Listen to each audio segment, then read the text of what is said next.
Welcome back to CBS Mornings. We're at a crucial moment in the crisis over Ukraine. The president met with his national security team over the weekend, and Vice President Harris spoke with Ukraine's president in Germany. U.S. intelligence believes the Kremlin has now given Russian troops orders to proceed. Mr. Biden has agreed to meet with President Putin if Russia does not invade. We're joined now by President Biden's national security advisor, Jake Sullivan. Jake, good morning. Good morning. So, as you know, President Biden met with his National Security Council yesterday. You were in that meeting. Can you share with us the results? Well, President Biden convened that meeting in order to prepare a response should Russia actually move forward and invade Ukraine. And he's been clear all along throughout this crisis that the United States and its allies are ready either way. We're ready to continue diplomacy, including at the highest levels, to try to resolve this matter peacefully. But we are equally ready, and we are united as the West in imposing swift and severe consequences if Russia chooses to move forward. And yesterday, President Biden got a briefing on the details and the final plans for those consequences should Russia move in the coming hours or days. Yesterday on Face the Nation, Jake, the Russian ambassador said, listen, there are no such plans for an invasion, which is so confusing because, you know, when you're a little kid and they say if it walks like a duck, sounds like a duck, looks like a duck, it's a duck. It seems like we're just waiting for something to happen. Can we be more proactive here?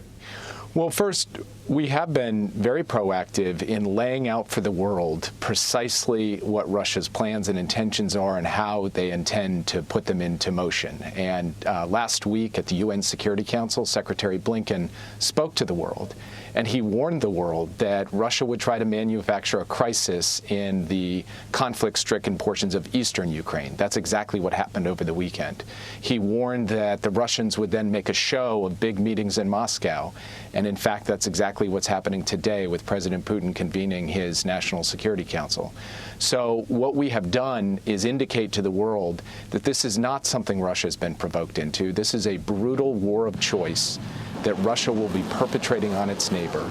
And that will enable us, if they in fact do move forward, to rally not just the West, but the world to hold Russia accountable for what it has done. And then finally, in terms of being proactive, we have moved thousands of U.S. troops to Poland and Romania and other parts of Europe in order to ensure that every inch of NATO territory is defended against any further Russian aggression that goes beyond Ukraine.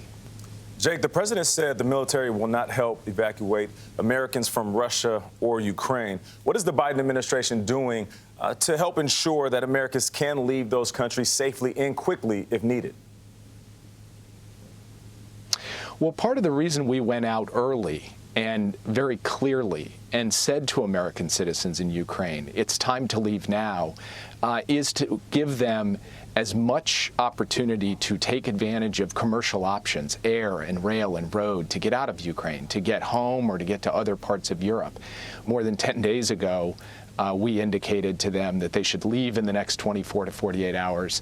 We have continued to say that every single day, and we hope that Americans will make the responsible choice.